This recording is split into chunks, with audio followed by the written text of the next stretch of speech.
جدیدترین ساعت طرح اپل واچ ایکس با ظرافت بی‌نظیر. HK9 یکی از ساعت‌های فوق‌العاده خوب و های کپی بود که امروز اومدیم با این ساعت بی‌نظیر که یکی از قابلیت‌های خفنش اینه که به ایرپاد وصل میشه مقایسهش کنیم و ببینیم آیا ارزش خرید این بیشتره یا اشکا. دیتی واچ ایکس اینجاست توی آلفاتک برای بررسی و آنباکس. بزن بریم. سلام و درود فراوان به آلفاتیکی‌های عزیز. من مجیدم. منم امیرم. خیلی زیاد از حد خوش اومدید. امیدوارم حال دلتون خوب باشه. امروز اومدیم با خفن ترین ساعت های کپی طرح اپل واچ ایکس. بله. که با قابلیت‌های خفنی که داره، حتی خود اپل واچ هم همچین قابلیتی رو من نداره. یه سوال دارم قبل اینکه شروع بکنیم. بله. تا حالا شده ما پیشنهادی داده باشیم به بچه‌ها که ضرر کرده باشن؟ آقا اگر شده شما تو کامنت ها واسمون بنویسید که مطمئنیم بله. نشده. واقعا. پس اینو اصلا گفتم به خاطر چی؟ به خاطر اینکه امروز میخوایم بهتون پیشنهاد بدیم اگه تا زیر 2 میلیون میخوای یه ساعتی بخری که طرح اپل واچ باشه و از همه لحاظ تقریبا 90% تکمیل باشه، اصلا این ویدیو رو از دست نباید بدی. بریم سراغ خودش که باکسش خوبه دیگه، جمع و جوره. عین این که بگی من یه تاریخچه‌ای بگم شاید بچه‌ها نشناسن. بله. دیتی واچ یه ساعتیه که از 95 تا 1400 بازار دستش بود و اومدیم جلو. ساعت‌های خیلی خوبی میزد، طرح‌های اپل واچ. البته اومدیم جلوتر تا اچکا اومد و جاشو گرفت، حالا به خاطر کم و کاستیایی که داشت، کیفیتی که آورده بود پایین و باگی که داشت. اما امسال این ساعت رو معرفی کرد با معرفی اپل واچ ایکس و اومد دوباره بازار رو گرفت. بعد داخل خود جعبه یه دونه دفترچه هست که کامل هم قابلیتاشو هم چیزایی که اضافه کرده و همین که توضیحاتی که داده کاملا شما میتونی استفاده بکنی و دیگه به قول گفتنه یه دفترچه کاملی واقعا ما اینجا شاهد هستیم. داخل جعبه 2 تا بند هست، یه بند سیلیکون و یه بند پارچه‌ای چسبی که از جنس و کیفیت خیلی بالایی برخورداره. چرا برخورداره؟ چون کتون کشو میتونیم بپوشیم بریم بیرون. چون ساعت سیلیکونی معمولا چیزایی که روی خود ساعت ها میذارن جنس خوبی نداره. از کجا میگم؟ نگاه کن، این یه پین وسط داره که همشون پلاستیکیه و بعد یه مدتی خراب میشه و احساس میکنین که شله روی ساعتت. ولی ما اینجا همچین چیزی رو نداریم. شارژ وایرلسش وایرلس نمیشه گفت، مگنتی بهش میگن و با 4 تا پین به پشت ساعت وصل میشه و شما میتونید به راحتی و خیلی هم خوب استفاده بکنی و شارژ بکنی که یه قابلیت خیلی خفنی داره که 2-3 دقیقه صبر بکنی براتون کامل میگیم. امیر بریم سراغ خود ساعت. خود ساعت که از نظر کیفیت ساخت و همچنین طراحی وقتی دستت میگیری و وقتی میبینی با وزن 37 گرمش و صفحه نمایش امولد که 60 هرتزی هم تازه هست و جنس بدنه آلومینیوم و دکمه های خیلی خوب، واقعا حس یه ساعت با کیفیت و راحت به تو میده. طراحی و ساختشو که بخوایم یکم دقیق تر بررسی بکنیم، یه بدنه خیلی خوشتراش مات داره که تو سمت چپش اسپیکرهای واقعا پرقدرتی رو ما میبینیم و سمت راست علاوه بر این بیلبیلک اسکرول کردنش و اون دکمه پایینی یه میکروفون داریم که مثل همه اپل واچا بین این دوتا کار شده. یه صفحه نمایشی که یه مقدار حالت اج خیلی خوشگل داره که وقتی میذاری رو دستت واقعا احساس لاکچری بودن میکنی و بدنه ای که به خاطر ظرفیت باتری که واسهتون میگیم خیلی نازک و خوشتراشه. پشتش هم که مثل باقی ساعت ها جای پین خود شارژرشه، حسگرای سلامتش و اون 2 تا پینی که استفاده میکنید که بندشو عوض بکنید. مجید برو بریم سراغ عمر باتریش. این ساعت باید یه عمر باتری خوبی داشته باشه با امکاناتی که قراره در آینده بگیم. چون که ظریف و خوشدست و نازکه و نسبت حالا به هم رقیبای خودش به رقیبای خودش مخصوصا سریای اچکا یا هلو واچ بخوایم مقایسه بکنیم، از نظر بدنه این نازکتره و حتی خوش ساخت‌تر و خوش کیفیت تره. ما اینجا عمر باتری بین 1 تا 5 روز داریم. شاید بگی خب 1 روز چیه 5 روز چیه، اختلافش زیاده. بله، ما اینجا یه باتری 240 میلی آمپری داریم که اگر تمام حسگر و تمام قابلیتش رو بخوای فعال بکنی دیگه نهایت خیلی خوب بخواد شارژ بهت بده، حداقل 1 روز به شما استفاده رو میده. دقیقاً مثل اپل واچ دیگه، نهایت بخواد 2 روز به شما استفاده بده. ولی اگه یه سری قابلیت‌ها بلوتوث، نمیدونم حالت آلویز دیسپلی، نمیدونم هزار تا چیز دیگه، حتی اسکری سلامتیشو خاموش بکنی بکنید بعضا تا 5 روز هم به شما استفاده میده و واقعا باتری خوبی داره. از نظر باتری واقعا کم نذاشته که بخوایم بگیم خیلی ضعیفه. حالا که بحث باتریش بود، این قابلیت‌های خفنی رو که می‌خوایم بگیم بذار از خود شارژرش شروع بکنیم.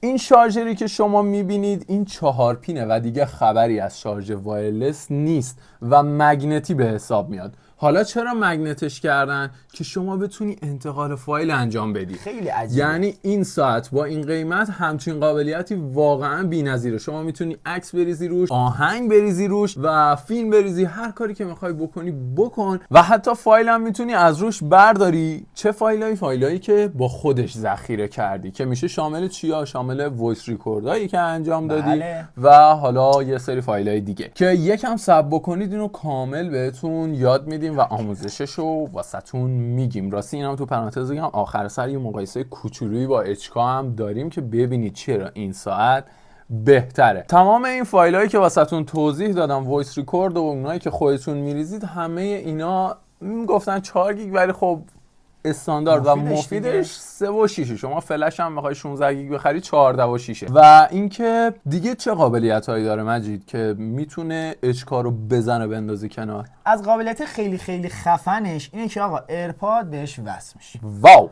قسمت موزیکش که شما برید به راحتی میتونی ایرپادتو بهش وصل بکنی و آهنگایی که اونجا داخل خودش ذخیره کردی بدون اینکه گوشی همراهت باشه میتونی وصلش بکنی. حالا چه داخل باشگاه هستی چه میخوای بری پیاده روی فرقی نمیکنه، بهش متصل بشی و با این قابلیت خیلی خوب علنا دیگه مشکلات که یه سریات داشتن برای اینکه خب آقا من گوشیمو نمیخوام و فلان و بیسار اینجور چیزا بذاری کنار گوشی تو و هیچ نگرانی نداشته باشی بابت موزیک که وای حالا من گوشیم دور شد آهنگ قطع میشه فلان بیسار. یکی از مشکلاتی که کسایی که ساعت هوشمند میخرن دارن اینه که آقا زنگ میزنن. مثلا توی اچکا ما این مشکل داشتیم، مخاطبین رو باید خودت اضافه میکردی یا حالا ساعت‌های دیگه که معدود این قابلیت رو داشتن. اما توی این ساعت خیلی خوب سینک میشه با دستگاهتون. حالا با دستگاه‌های جدیدتر خیلی بهتر، مخصوصا آیفون ها و لول بعد سامسونگ و لول بعد شیائومی. اینکه شما کسی بهتون زنگ میزنه اسم مخاطب رو بهتون نشون میده. احتیاج به ذخیره سازی دستی نیست توی خود ساعت، احتیاج به وارد کردن توی اپلیکیشن نیست و این به نظرم خیلی قابلیت خفنیه. اصلا احساس رضایت داری دیگه نمیخواد بگی این شماره کیه اون شماره کیه. البته باید یه مقداری نقطه ضعفم گفت که البته من حس میکنم برای گوشیاست چون سریای مختلف داره و روی 90% گوشی‌ها اوکی، روی آیفون‌ها که کامل اوکی و بدون مشکل، بدون که بخوای مخاطب اضافه بکنی مخاطب اسمشو بهت نشون میده و میتونی باش تماس داشته باشی و صدا رو کم و زیاد بکنی. ولی توی گوشی‌های اندرویدی معمولا توی شیائومی ها بعضی وقتا یه باگی میخوره و شماره رو برات نمیاره، اون وقت مجبوری که شماره رو وارد بکنی. حالا اینکه شماره رو وارد بکنی به چه دردی میخوره؟ مال وقتیه که آقا شما دیگه نمیخواد بری داخل گوشی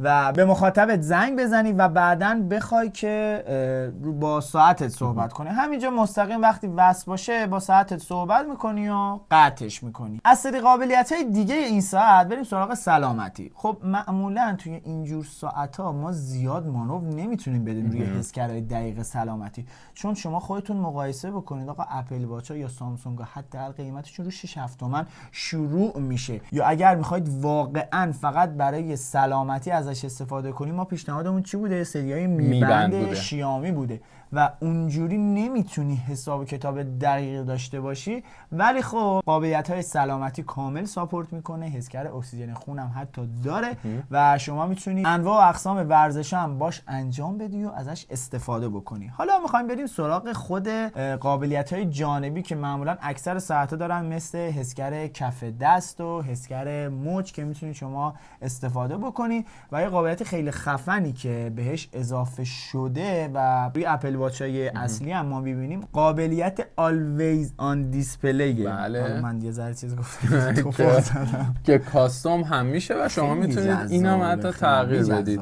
با این قیمت واقعا فکر نمی‌کنم همچین چیزی پیدا بکنید. قابلیت دیگه شما میتونید آقا منو رو وقتی که میخوای آقا جابجا بشی این انیمیشن رو بتونی تغییرش بدی و حتی میتونی واچ فیس های 3D داشته باشی شما. و حتی اگر دوبار بزنی روی این ساعت شما میتونی کلا منویی که داری و به صورت 3D به صورت یک دایره شکل اینجا سویچ بکنی و استفاده بکنی توی برای واچ فیسش، برای موزیکش و اینا. واقعا قابلیت خیلی خفنی داره این ساعت. شاید شما پیش خودتون بگید که آقا سری ضعفا داره این ساعت و خب باتریش کمه یا مثلا قطرش کمه فلان. خب اینا رو بر چه اساسی شما دارید میگید؟ ما اینجا باتری کمتر داریم. راستی زمان شارژش هم نگفتیم. زمان شارژش هولوش 1 ساعت و نیم طول میکشه که این ساعت شارژ بشه، که معمولا با ساعت‌های دیگه مثلا شاید یه 10 دقیقه اختلاف داشته باشه که اصلا دیگه قابل گفتن نیست. بریم سراغ بحث خودمون که گفتم یه سری مشکلات و باگا. ما یه سری باگ ها داشتیم روی ساعت‌های اچکا و روی ساعت‌های هلو واچ که این ساعت‌ها خاموش می‌شدن و زیر 50% 60% که میرسیدن بعد از یه مدتی باتریشون خراب میشد. حالا یه مدت منظورم 2-3 ماه استفاده است و 2-3 ماه خب واقعا خیلی کمه. ولی خب این ساعت اومده با ظرفیت باتری کمتر و از اون طرف یه مقدار سرعت شارژ بیشتر این ضعف رو یه جورایی جبران کرده. ما کلا توی ساعت‌های دیتی، حالا شاید امیر یادش نیاد ولی قبلا واقعا همین چیزی که گفتی واقعا بازار گرفته بود. خاموش شدن و نمیدونم اینجور چیزا که بی حساب کتاب باشه که مثلا آب بهش نرسیده باشه یا مثلا آقا ضربه نخورده باشه همینجوری یهویی خاموش بشه، ما واقعا نداشتیم توی این ساعت. ولی روی ساعت‌های اچکا و اینجور چیزا ما داشتیم و واقعا به نظرم این ساعت خیلی خیلی خوبیه و ارزش خرید فوق‌العاده بالایی داره. سایز این ساعت هم 46 میلیمتر خود اورجینال اپل واچ سری X، گلس های 45 و اینا بهش نمیخوره و فعلا شاید به سختی گیرتون بیاد. اما از اون طرف بندایی که میتونید استفاده بکنید توی بازار هست، یعنی بندای 45 میلیمتر به بالا رو شما میتونید استفاده بکنید توی طرح، رنگ و جنس‌های مختلف به راحتی گیرتون میاد. خب امیر بریم سراغ اپلیکیشنش. اپلیکیشنی که ویر پرو، ما یه اپلیکیشن فوق العاده جامعی داریم. چرا جامعه؟ چون شما مثل ساعت‌های دیگه نمیخوای گدایی واچ فیس رو بکنی. توی برنامه ویر فیت پرو ما یه تعداد خیلی خیلی محدودی رو میتونستیم از واچ فیس ها استفاده بکنیم، ولی الان توی این ساعت ما هم واچ فیس های فوق العاده زیادی داریم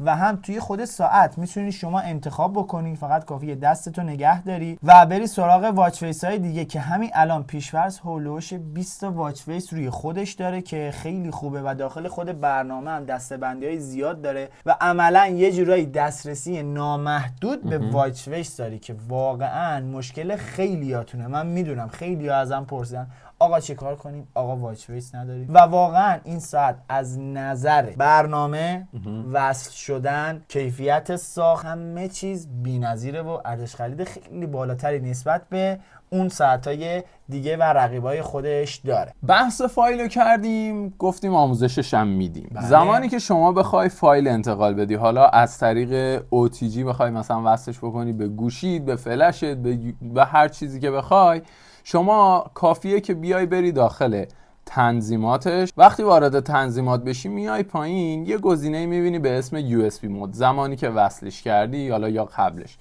اینو باید بذاری روی مس استوریج که اون به حالت مثلا فایل منیجرش فعال بشه. آره مثل گوشیه که شما دسترسی میدید، میزنی روی مس استوریج و فایل منیجرش فعال میشه و میتونی انتقال فایل بدی. نکته ای که هست اینه که فایلاتون رو سعی بکنید مثلا چه میدونم یه فایل 3 گیگی نخوای انتقال بدی روش، یه فیلم بخوای پخش بکنی روش، فایلات دونه بدونه عکس باشه. اینا باعث میشه که عمر بهتری داشته باشه ساعتت و حالا انتقال فایلت هم سلامت باشه و کامل منتقل بشه. این از بررسی خود ساعت. بریم یه بررسی ریز داشته باشیم با HK9 پرو که ببینیم چرا بهتره و نکته های مثبتش چیه. ما خورد بهشون گفتیم، ولی خب الان چون میدونم خیلی ها منتظر اینن که مقایسه بشه و چرا بهتره. از نظر ظاهری که بخوایم بررسی بکنیم، HK توپلتره و خود ساعت دیتی خیلی نازکتر و خوشگلتر و روی دستم خیلی قشنگتر وای میسه. از نظر صفحه نمایش واقعا تقریبا یه صفحه نمایشو دارن، 60 هرتزی ان جفتشون و لگ و باگ ندارن. از نظر کیفیت ساخت بدنه جنس فلز، من احساسم میگه جنس فلز خود دیتی خیلی بهتره، چون این حالت ماتی که داره حس میکنم اون رفتگی و یه حالتایی که الان روی ساعت اچکا دارید مشاهده میکنید فکر نمیکنم داشته باشه، چون از همون اول ساعت اچکا وقت 9 بود ما استفاده میکردیم و دست میذاشیم به بدنه لیزی داشت. و این به نظر من دقیقاً مثل خود اپل واچ اگر دقت کرده باشیم بدنه مات داره که احتمال 90% رنگ نیست و خود فلزش این شکلی. البته باز بستگی داره دیگه به طول عمر استفاده که بعداً مشخص بشه و حتما ویدیوشو براتون اگر دوست داشته باشید میذاریم، فقط کافیه کانال رو سابسکرایب کنید، این ویدیو رو هم اگه دوست داشتید لایک بکنید و کامنت هم برامون بذارید. قابلیت‌های دیگه مال نرم افزاری میشه که امین جان کامل برامون بگو. قابلیت‌های دیگه ما توی مدل‌های اچکا 9